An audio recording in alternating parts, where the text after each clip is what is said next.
Bismillahirrahmanirrahim.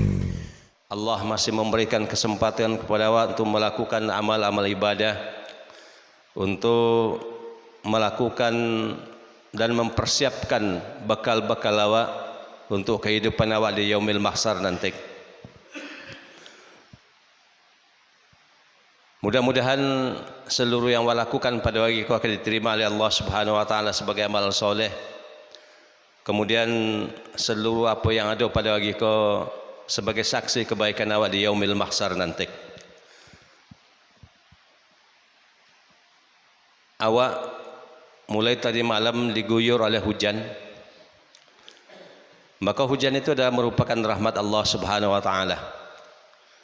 Hujan itu akan menumbuhkan segala macam kebaikan di bumi.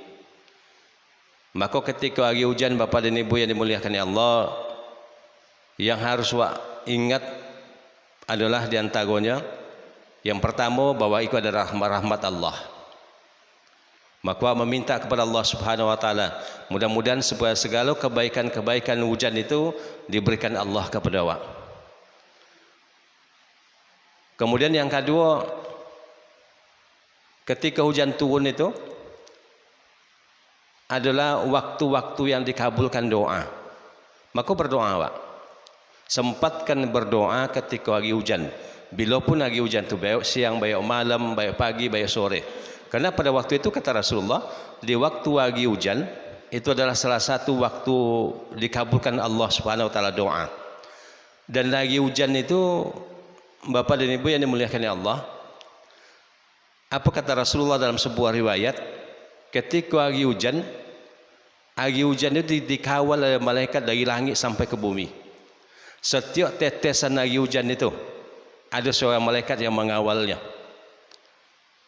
Maka artinya adalah hujan itu adalah sesuatu yang sangat penting, sehingga Allah Subhanahu wa taala memerintahkan seorang malaikat untuk mengawal setiap tetesan hujan. Kemudian yang kedua, menunjukkan bahwa malaikat itu banyak. Dan ketika hari hujan, semakin lobek hujan, semakin luas kawasan hujan, maka semakin banyak malaikat turun ke bumi, semakin banyak mereka membawa rahmat ke bumi. Maka itulah salah satu rahasianya doa pada waktu itu dikabulkan Allah Subhanahu wa taala. Maka pada malam Allah menurunkan rahmatnya berupa hujan, awak husnudzon bahwa ini adalah akan menumbuhkan segala macam kebaikan-kebaikan di bumi. Kemudian pada waktu hujan itu awak berdoa kepada Allah Subhanahu wa taala. Kemudian selawat dan salam awak sampaikan kepada Rasulullah Muhammad sallallahu alaihi wasallam. Allahumma salli ala Muhammad wa ala alihi wa ashabihi ajma'in. Assalamu alayka ya Rasulullah. Mudah-mudahan setiap selawat dan salam yang ucapkan Allah akan memberikan pahala yang besar kepada awak.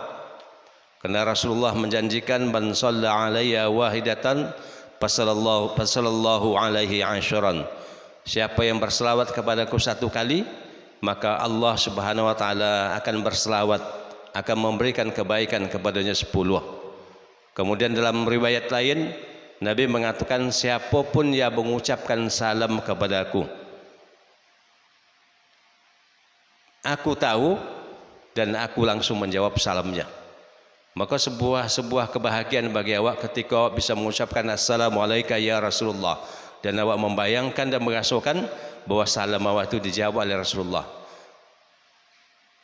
Orang yang paling mulia menjawab salam awak. Orang yang paling mulia awak sapa kemudian langsung dijawabnya. Tidak akan menimbulkan kebahagiaan pada awak. Maka rasakanlah Bapak dan Ibu, setiap awak mengucapkan salam kepada Rasulullah, maka itu langsung dijawab oleh Rasulullah sallallahu alaihi wasallam. Semakin banyak awak mengucapkan salam, semakin banyak awak mengucapkan selawat kepada Rasulullah, Rasulullah semakin kenal dia awak.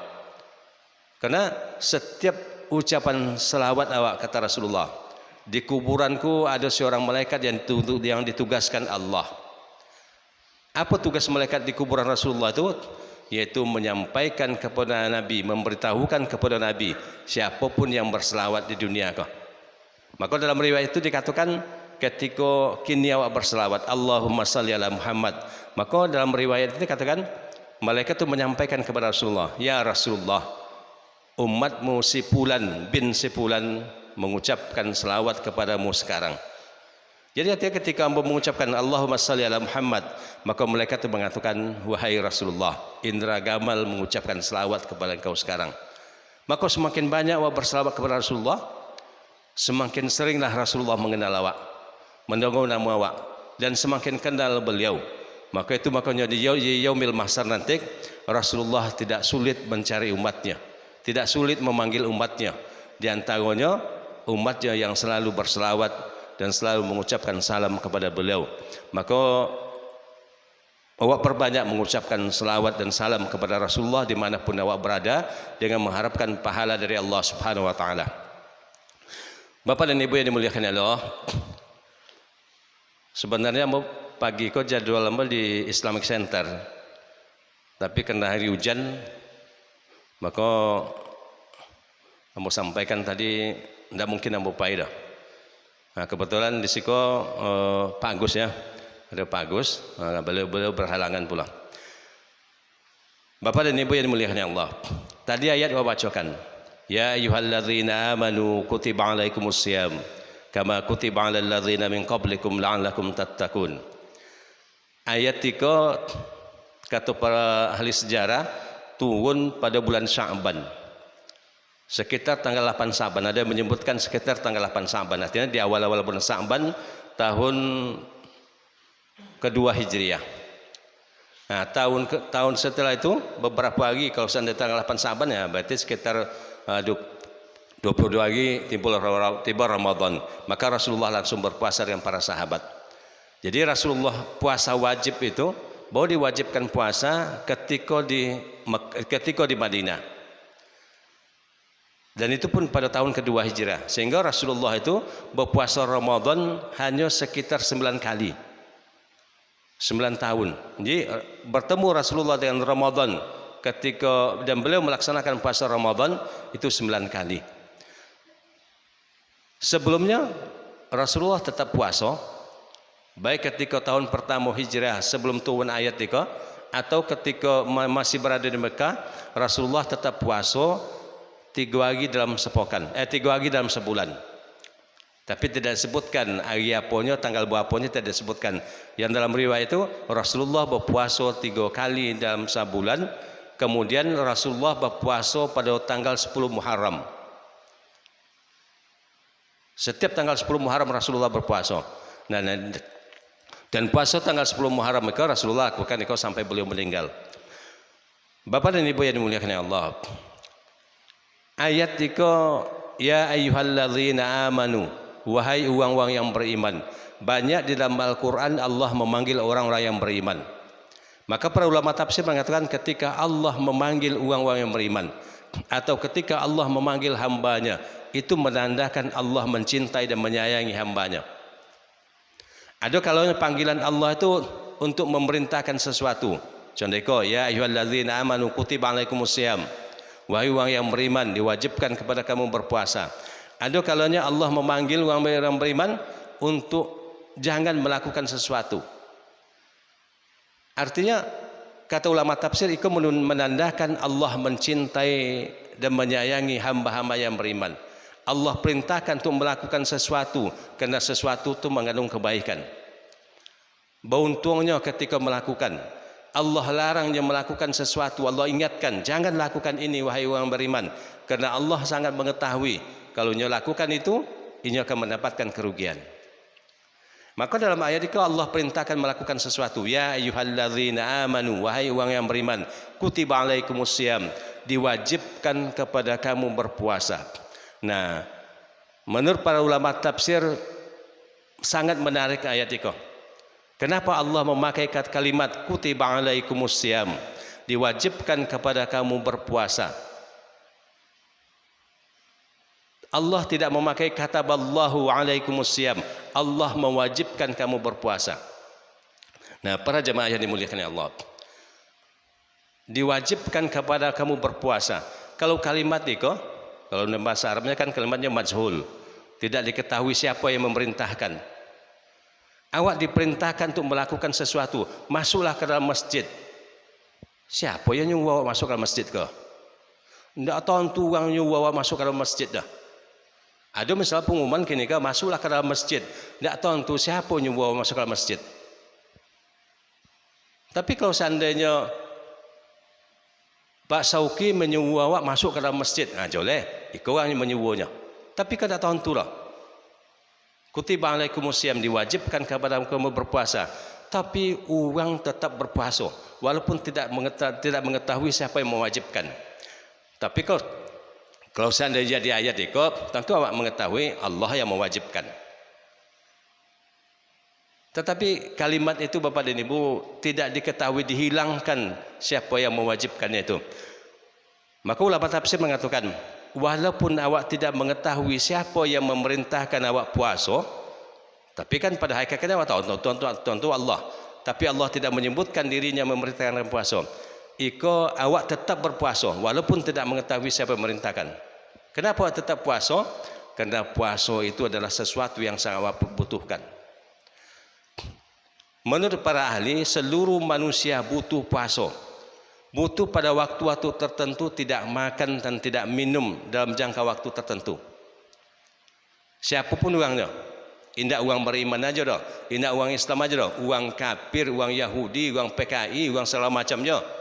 Bahkan orang gila pun ia membutuhkan untuk berpuasa. Badannya, kesehatannya membutuhkan untuk berpuasa, tidak makan dan tidak minum pada waktu-waktu tertentu dalam jumlah waktu yang tertentu. Ahli kesehatan pun sepakat itu. Maka awak kaum muslimin, karena perintah itu ada Allah Subhanahu wa taala merintahkan, maka awak laksanakan. Karena puasa itu adalah kebutuhan diri. Bahkan sampai para ahli mengatakan puasa itu kebutuhan diri. Kebutuhan diri awak, untuk kesehatan awak. Sama dengan makan dan minum untuk kebutuhan diri awak. Tidak tahu orang yang memerintahkan awak makan dan minum dah. Awak akan tetap makan dan minum pada waktunya. Kenapa? Karena makan dan minum itu adalah kebutuhan awak. Para jemaah yang dimuliakan Allah, seperti itulah diantaranya ulama menggambarkan betapa pentingnya puasa. Maka Allah perintahkan awak berpuasa sekali dalam setahun, sebulan dalam setahun, maka awak laksanakan dengan penuh keimanan, dengan penuh mengharapkan pahala dari Allah Subhanahu wa taala. Karena puasa itu atau Ramadan itu salah satu ibadah di bulan Ramadan adalah puasa. Kata Rasulullah, laqad ja'akum syahrul Ramadan, syahrul mubarak. Telah datang ke tengah-tengah kalian bulan Ramadan, bulan yang penuh dengan keberkahan. Kemudian pada siang harinya diwajibkan kepada kalian puasa, dan pada malam harinya kalian dianjurkan untuk melakukan qiyamul Ramadan. Bapak dan Ibu yang dimuliakan Allah, puasa yang awak lakukan, di samping itu kebutuhan diri awak, untuk kesehatan awak, kemudian juga untuk mendekatkan diri kepada Allah Subhanahu wa taala, la'allakum tattaqun. Dengan puasa itu awak menjadi hamba yang bertakwa, hamba yang paling mulia di sisi Allah Subhanahu wa taala. Inna akramakum indallahi atqakum. Orang yang paling mulia adalah orang yang paling bertakwa, orang yang paling taat, orang yang paling banyak ibadahnya, itu yang paling mulia. Maka puasa yang awak lakukan itu akan mendorong awak, akan menyebabkan awak menjadi orang yang paling taat kepada Allah, orang yang paling mulia tadi. Bukankah menjadi pengalaman awak sehari-hari ketika bulan Ramadan? Dan itu juga perhatikan hampir seluruh orang ketika bulan puasa, maka terjaga dirinya. Ketika bulan puasa timbul ketaatannya.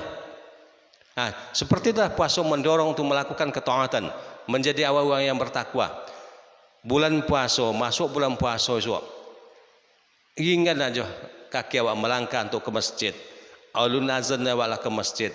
Setelah solat awak baca Quran, awak berzikir dan segala macamnya. Banyak amal-amal soleh yang awak melakukan, yang ingin melakukannya. Itu biasanya hanya terjadi pada bulan puasa. Karena puasa yang awak lakukan, ibadah yang sedang awak lakukan itu mendorong awak untuk menjadi orang yang bertakwa.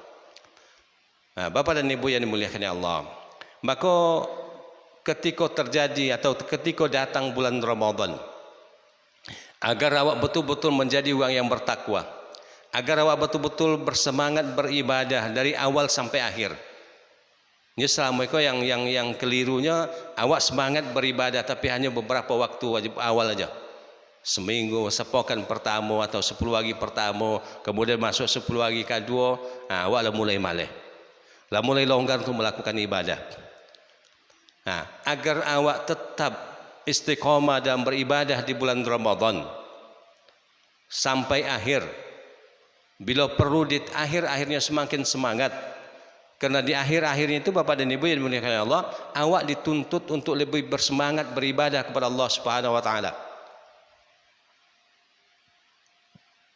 Kalau awak baca sejarah para ulama, justru di akhir-akhir 10 tahun terakhir itu mereka semakin semangat. Mereka para ulama itu menghatamkan Al-Quran sekali 3 hari di awal-awal Ramadan. Tapi ketika di akhir Ramadan, ada yang mereka menghatamkan Al-Quran 10 hari terakhir, ada yang mereka menghatamkan Al-Quran setiap hari, sekali sehari. Bahkan ada yang menghatamkan Al-Quran siang sekali, malam sekali. Di antara Imam Syafi'i, siang menghatamkan sekali di 10 hari terakhir, kemudian malam menghatamkan sekali. Imam Syafi'i itu terkenal menghatamkan Al-Quran sama Ramadan itu 60 kali.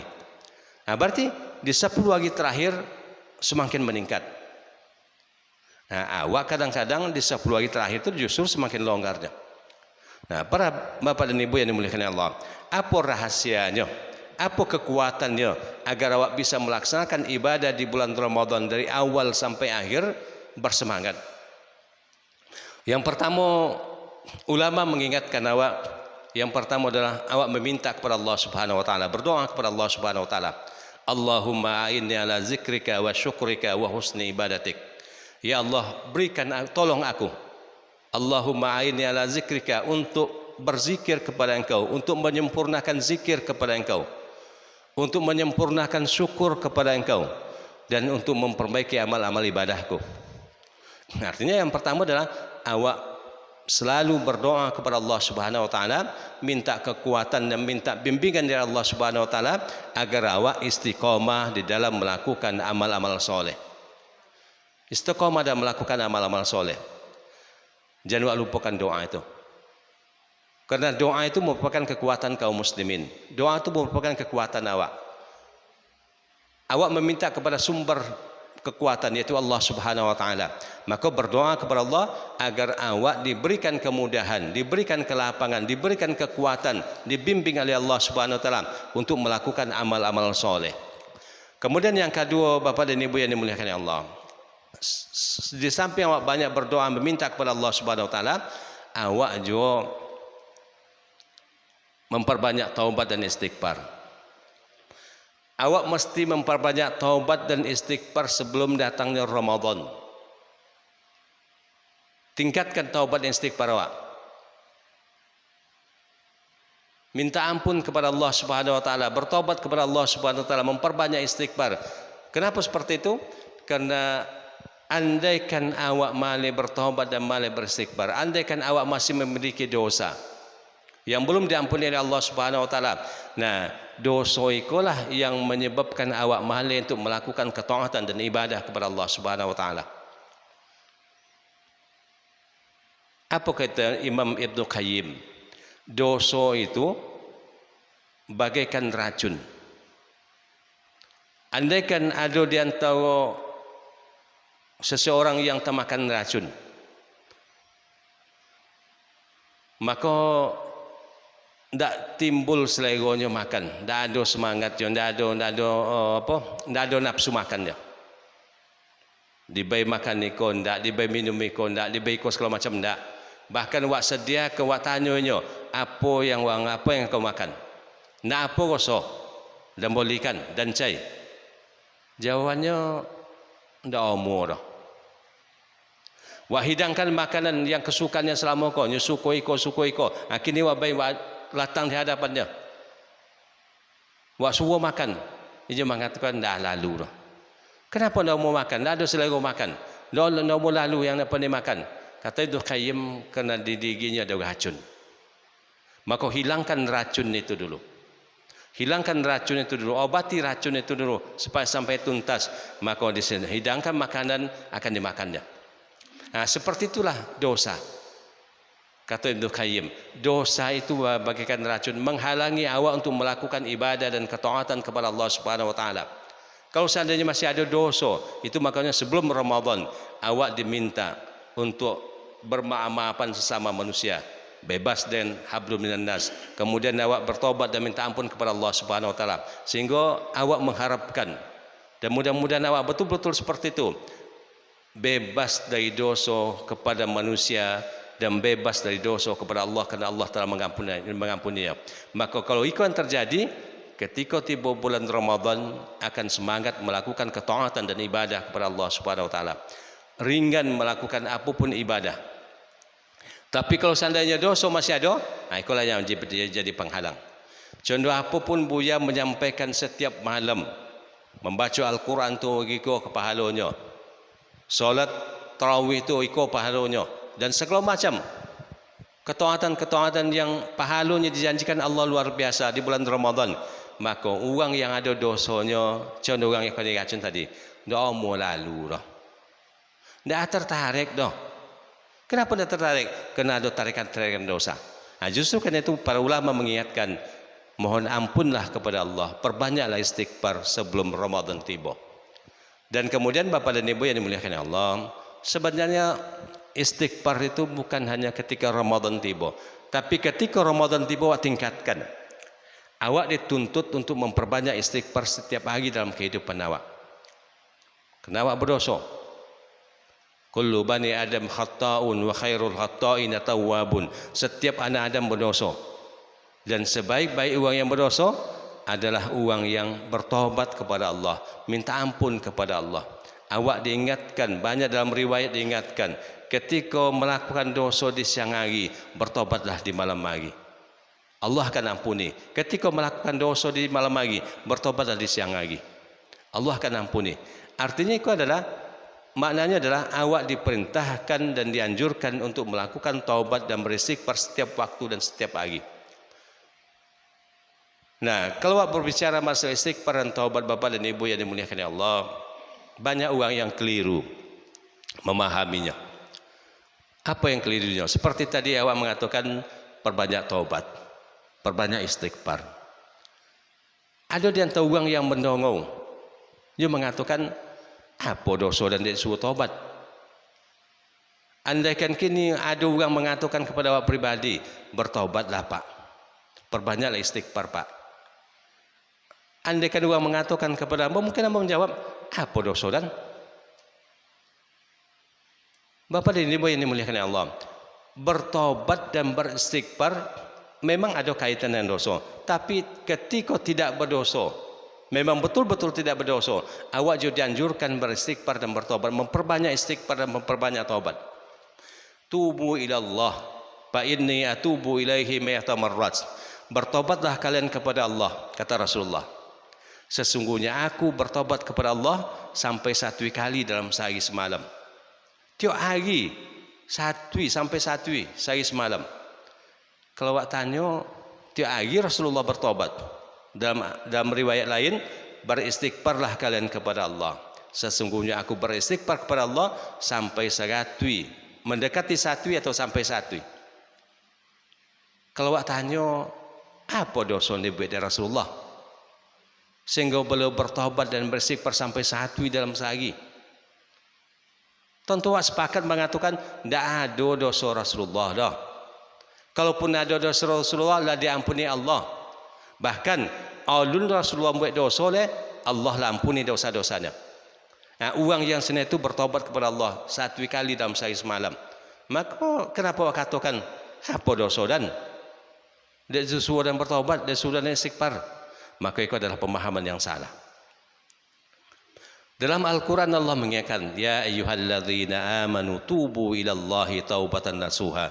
Wahai orang yang beriman, bertobatlah kalian kepada Allah sebenar-benar taubat. Siapa yang dipanggil Allah bertobat?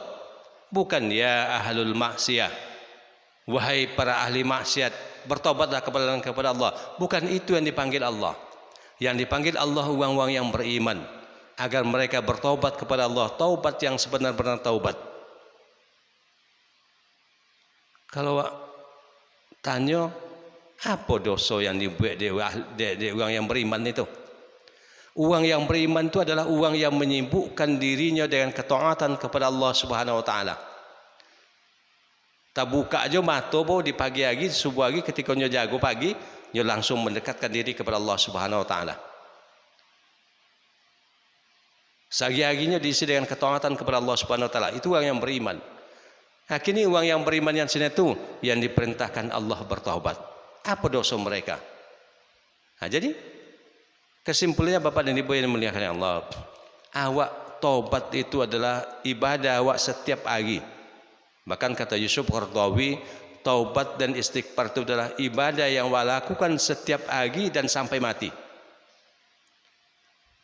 Ibadah setiap hari, perbuatan-perbuatan awak setiap hari, dan awak lakukan itu sampai mati. Nah, ada waktu-waktu tertentu awak tingkatkan, contoh mendekati bulan Ramadan, atau contoh di bulan Ramadan, karena pada waktu itu taubat dan istighfar sangat diterima oleh Allah Subhanahu wa taala. Maka para jemaah yang dimuliakan Allah, bertaubat awak kepada Allah Subhanahu wa taala, wa tingkatkan ibadah awak dan ketaatan awak kepada Allah, wa tingkatkan istighfar awak kepada Allah di bulan Sya'ban atau di akhir Sya'ban niko menjelang masuk bulan Ramadan. Mudah-mudahan taubat, ibadah dan istighfar yang awak lakukan itu penyebab dosa-dosa awak digugurkan Allah Subhanahu wa taala.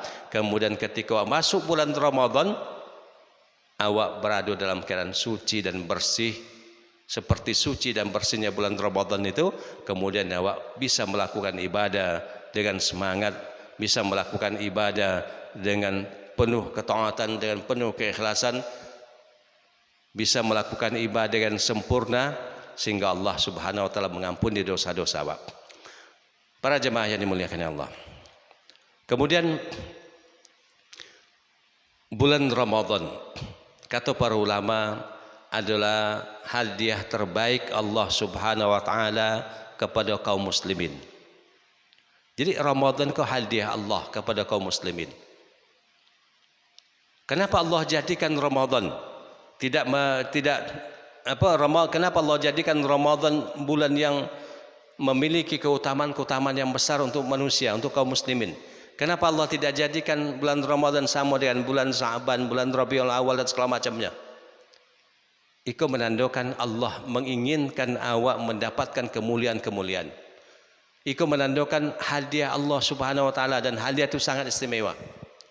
Nah, para jemaah yang dimuliakan Allah, kalau awak berbicara persoalan hadiah, siapapun orang ketika akan mendapat hadiah, dia pasti gembira. Mulai dari anak TK, mau sampaikan sebulan, esok buah mak kau memo ke sekolah, kalian akan mendapat hadiah. Maka anak TK itu gembira luar biasa, sampai menjelang lagi mendapat hadiah itu.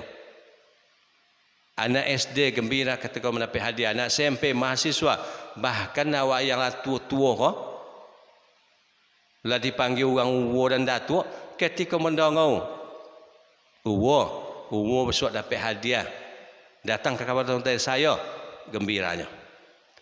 Siapapun, itu merupakan tabiat manusia. Siapapun yang akan mendapat hadiah, dia pasti gembira. Dan dia tidak memperhitungkan hadiah itu. Apakah hadiahnya misal beberapa buku, apakah hadiahnya misalnya mangkuk makanan segala macamnya, itu tidak mereka perhitungkan. Yang mereka banggakan adalah mendapat hadiah. Iko Bapak dan Ibu, kata ulama, Ramadan niko hadiah dari Allah, penguasa alam. Bukan hadiah dari kepala desa, bukan hadiah dari camat, tapi dari Allah Subhanahu wa taala. Dan hadiah kok bukan hadiah biasa-biasa. Disebutkan ulama tadi, hadiah yang istimewa. Termasuk hadiah yang paling istimewa dari Allah Subhanahu wa taala, Ramadan kepada orang yang beriman. Maka wajib orang yang beriman, wajib awak merasa bahagia dan gembira ketika datangnya Ramadan. Semakin dokek Ramadan tu semakin bahagia, semakin dokek Ramadan tu semakin gembira. Kalau seandainya ada orang yang tidak bahagia dan tidak gembira ketika Ramadan datang, maka kau dipertanyakan keimanannya katanya. Ramadan tinggal 2 hari leh. Tapi biasa-biasa aja hatinya. Bahkan mungkin hatinya, 2 hari leh. Iko dipertanyakan keimanannya. Iko menggambarkan kualitas imannya. Tapi ketika mendengar Ramadan 2 hari leh, alhamdulillah. Maka iko menunjukkan keimanan yang hebat.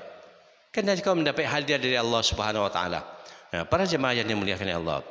Ketika kau mendapat hadiah, tentu melakukan persiapan. Kalau contoh orang tadi, kau mendapat hadiah di kantor camat atau kantor kepala desa, hanya berpikir apa baju ini bodanya, yang mana pakainya trompa dan segala macamnya, yang mempersiapkan dirinya. Nah, itu juga ketika kau mendapat hadiah dari Allah Subhanahu wa taala, awak persiapkan diri awak. Nah, di antara persiapan yang tadi, beristighfar, bertobat kepada Allah, meningkatkan amal-amal soleh awak, berdoa kepada Allah agar Allah memberikan kekuatan, memberikan peluang kepada awak untuk melakukan amal-amal soleh. Itu di antara persiapan. Kemudian termasuk persiapan ilmu pengetahuan. Awak baca penjelasan-penjelasan para ulama, persiapan-persiapan untuk menyambut Ramadan ini, mereka memasukkan persiapan ilmu. Itu termasuk persiapan yang nomor 1. Karena kalau seandainya tiba bulan Ramadan, awak tidak mempunyai ilmu tentang Ramadan, maka tentu mabu-abu aja awaknya. Wak baiko, gosok apa juga kau? Wak baiko, gosok nak boleh kau? Persoalan ibadah tidak boleh gosok-gosok. Persoalan ibadah mesti pasti, tidak boleh gosok-gosok. Nah, kalau gosok-gosok berarti awak ragu-ragu, maka cari ilmunya, bertanya awak kepada orang yang ahli. Nah, para jemaah yang dimuliakan Allah, dulu di Semotong, kalau 2 bulan menjelang Ramadan itu, kaji yang disampaikan dalam murid khusus persoalan Ramadan. Karena dulu itu tahun 80-an itu, kalau di semua tuang itu yang ceramah seorang aja jauh, Buya Hamzah Yunus, Buya Sonja kata orang awak, ini seorang saja ceramahnya, dan beliau itu membawa kitab. Ambo kini memperkirakan mungkin kitab beliau itu fikih sunnah mungkin, karena ambo bayangkan apa yang beliau jelaskan, kemudian ketika ambo baca fikih sunnah, ya rasanya urutan-urutan secara itu. Nah, maka beliau itu membawa kitab. 2 bulan sebelum, karena yang ceramah itu ini aja, tidak ada buya-buya lain dah. Maka beliau memulai membahas tentang dari awal tentang persoalan Ramadan, tentang rukunnya, tentang syaratnya, tentang segala macam puasa, tentang yang membatalkan, tentang yang makruh dan segala macamnya. Sehingga pas masuk Ramadan, awaklah mendapatkan ilmu pengetahuan tentang Ramadan. Maka beribadah di bulan Ramadan itu tidak ada ragu leh. Kau makruh kau sunat kau tidak boleh dah. Kau mendapatkan itu. Dan itu ya karena beliau seorang ulama dan beliau banyak punya buku dan beliau itu memang beliau yang menyampaikan. Tiba nanti berkorban. Kaji beliau tentang persoalan korban. Tiba nanti kaji beliau tentang persoalan itu. Sehingga masyarakat itu, jamaah itu punya wawasan, punya ilmu dalam beribadah. Nah, para jamaah yang dimuliakan Allah. Tapi Buya Hamzah Yunus itu setahu ambo khutbah tidak pernah khutbah. Ceramah Ramadan tidak ikut. Khutbah orang lain semua padanya. Nah, ceramah Ramadan tiap malam orang lain. Nah, beliau hanya wirid malam aja. Nah, Bapak dan Ibu yang dimuliakan Allah, awak harus punya ilmu. Dan karena Ramadan itu adalah persoalan ibadah dan kemudian banyak persoalan fikih. Nah, awak mesti mengetahui persoalan fikih tidak terlepas dari perbedaan-perbedaan pendapat para ulama. Jadi kalau awak mengkaji tentang persoalan Ramadan, tentang persoalan ibadah, itu persoalan fikih, maka persoalan fikih itu saketeknya hitam putih. Iko boleh, iko indah, saketeknya. Yang lebih banyak itu, iko menurut ulama iko begiko, iko menurut ulama iko kiko. Contoh tentang Ramadan Bapak dan Ibu yang dimuliakan Allah. Jadi kalau persoalan fikih awak tidak bisa mengkaji hitam putih. Kalau awak ingin mengkaji masalah fikih, awak mesti mengkaji dari pendapat-pendapat imam-imam mazhab, pendapat-pendapat beberapa ulama. Jadi nak beliau katakan seperti ko, yang tidak seperti ko salah.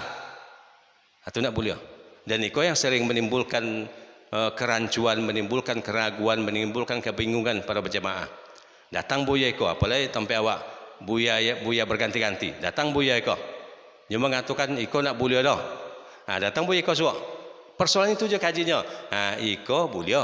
Kan bingung orang aja. Jadi kalau persoalan fikih, memang persoalan awak adalah persoalan perbedaan pendapat ulama. Dan persoalan perbedaan pendapat ulama, maka mesti awak kaji pendapat ulama itu. Menurut iko ulama iko mazhab Syafi'i seperti iko, menurut iko seperti iko.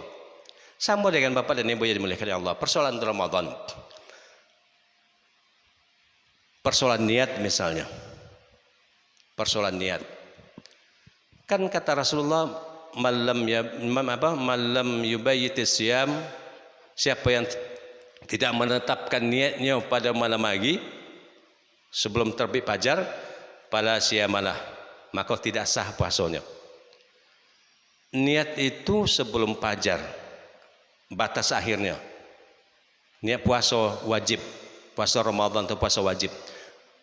Niat itu boleh dari di malam hari. Malam itu lah masuk pagi, buka atau malam, lah boleh pasang niat sampai terbit fajar. Kemudian boleh berniat itu setiap malam. Nah, boleh tidak berniat di malam pertama aja, diborong niat itu? Ada ulama yang mengatakan boleh, ada yang mengatakan tidak boleh. Yang mengatakan tidak boleh di antara asalnya karena puasa itu bukan ibadah yang berangkai. Bisa saja di hari ke-10 nanti awak tidak puasa. Tapi yang mengatakan boleh, ini mengatakan boleh, tapi ada anjurannya setiap malam tetap diperbarui. Jadi persoalan fikih tidak persoalan yang hitam putih. Kau boleh, kau tidak boleh, tidak. Ada pendapat-pendapat para ulama. Kemudian para jemaah yang dimuliakan Allah. Persoalan yang membatalkan puasa. Batalkan puasa seperti itu yo. Yang sepakat ulama, yang tidak berbeda pendapat ulama yang membatalkan puasa itu 3. Makan dengan sengaja, minum dengan sengaja, kemudian melakukan hubungan suami istri. Itu disepakati yang membatalkan puasa. Sementara babokam, sementara muntah dengan sengaja atau tidak sengaja, boleh. Itu berbeda para ulama. Di dalam fikih sunnah tadi dijelaskan. Ada mazhab yang mengatakan muntah itu baik sengaja atau tidak sengaja membatalkan puasa, dengan catatan kalau seandainya ada bahagian muntah tadi tamakan di awak itu membatalkan puasa, baik muntah sengaja atau tidak sengaja. Berbokam, ada sahabat yang berbokam di bulan Ramadan. Kemudian ada juga memang sahabat yang mengatakan ada hadis Nabi mengatakan berbokam itu bisa membatalkan puasa. Tapi tengok hadisnya itu, baca pendapat-pendapat ulama tentang hadis itu. Katanya berbokam bisa membatalkan puasa kalau seandainya awak punya pengalaman, awak berbokam, sudah berbokam tu mabuk adanya, sudah berbokam tu ponyong adanya, sudah berbokam tu loyo adanya. Kalau seandainya itu pengalaman awak sudah berbokam loyo adanya, kini berbokam ada bulan Ramadan, kan loyo ada kok. Sementara puasa, maka dilaranglah uangnya seperti itu berbokam di bulan Ramadan. Tapi kalau seandainya tidak ada masalah, berbokam biasa aja, bayar puasa tidak puasa biasa aja, maka ulama mengatakan dibolehkan berbokam. Jadi yang disepakati yang membatalkan puasa itu ada 3. Kemudian lain-lain itu menengok kondisi, menengok keadaan. Termasuk mencicipi makanan bagi ibu-ibu, mencicipi makanan. Kalau seandainya memang perlu mencicipi makanan itu, apakah mani ko, apakah podet atau segala macamnya. Tapi kalau seandainya dia menengok aja, tidak perlu cicipi dah, tidak usah cicipi. Tapi kalau saya memang hajat mencicipinya itu, kok masin mereka, tidak termakan doa. Memang kebutuhan. Ada mengatakan dibolehkan mencicipi itu. Kalau baca buku pedoman puasa SB sedikit, dia mengatakan dibolehkan mencicipinya. Tapi setelah memang tidak ditelan, sekedar sampai ke lidah aja. Situ dibersihkan lidah. Termasuk persoalan boleh kah basuntik dalam sedang puasa? Kalau menurut SB sedikit boleh. Memang beliau menyebutkan juga pendapat ulama yang mengatakan tidak boleh, tapi beliau mengatakan boleh dengan argumen-argumennya. Basuntik, memasukkan tetes ke mata, masukkan tetes ke telinga. Tagaso beko ke lidah punya, tagaso ke korong-korong masukkan tetes ke mata tu. Kalau kata spesifik dibolehkan. Salah satu di antara alasannya awak tidak memasukkan sesuatu melalui kerongkongan, melalui mulut. Awak tidak masukkan sesuatu melalui mulut. Tapi kalau seandainya bisa ditunda, hal-hal yang seperti itu bisa ditunda beko malam, mana baca dibuat. Tapi kalau seandainya bisa ditunda, sakit bono kini kau, memang kini kau harus diubek, maka dibolehkan kata sedikit.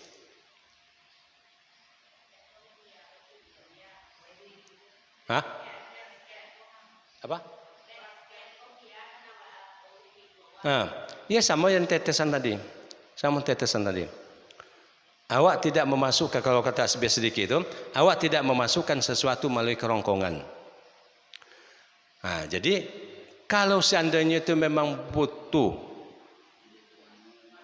memang hajat pada waktu itu, silakan lakukan. Kalau seandainya awak tidak hajat, sekedar sama aja mencicipi makanan itu, sekedar iseng-iseng aja, awak masak, wak cicipi, tidak butuh orang, sebaiknya ditinggalkan. Tapi kalau memang hajat, produk disiapkan, kalau tidak beko tidak elok hasilnya dah, maka itu dibolehkan. Bapak dan Ibu yang dimuliakan Allah, Bapak dan Ibu yang dimuliakan Allah, jadi banyak persoalan-persoalan fikih yang berkaitan dengan puasa, tapi yang intinya adalah awak tetap berusaha untuk mengetahuinya sesuai dengan kemampuan awak, dengan bertanya, dengan membaca. Apalagi kini kok semakin mudah awak mendapatkan ilmu. Awak bisa mendengarkan ceramah-ceramah dari ustaz-ustaz yang para ulama-ulama, Pak. Awak tengok di YouTube misalnya. Tapi kalau bisa ketika menengok YouTube itu, ustadz yang baca itu memang ustadz-ustadz yang jangan ustadz yang banyak masalah. Maksudnya ustadz itu misalnya paham niko, ustadz itu paham niko. Baca ustadz-ustadz yang ulama-ulama seperti, kalau mau suka tuh seperti misalnya Ustadz Abdullah Somad, Buya Yahya, atau Adi Hidayat, atau Ustadz Baslama, awak bisa menengok, memilah-milahnya. Bisa juga awak belajar dari situ, misalnya hal-hal yang merusak puasa. Awak tengok kajian Ustadz Somad, atau tengok kajian Ustadz Adi Hidayat dan segala macamnya. Jadi semakin mudah kini di zaman awak ini untuk menambah ilmu awak, khususnya ketika awak menjelang masuk ke Ramadan ini. Bapak dan Ibu yang dimuliakan Allah, harapan awak kepada Allah Subhanahu wa taala, doa awak kepada Allah Subhanahu wa taala, mudah-mudahan Allah mempertemukan awak dengan Ramadan dalam keadaan diberkatinya, dalam keadaan iman dan semangat ibadah yang sempurna, sehingga awak berharap awak bisa melaksanakan segala macam ibadah di bulan Ramadan untuk mencari keridhaan Allah. Dan awak berharap mudah-mudahan Ramadan itu akan menyebabkan Allah menghapuskan seluruh dosa-dosa awak, kemudian menerima segala amal ibadah awak, dan terakhir awak termasuk orang yang dibebaskan Allah dari neraka, kemudian dimasukkan Allah ke dalam surga. Bapak dan Ibu yang dimuliakan Allah, demikian mungkin yang bisa kami sampaikan.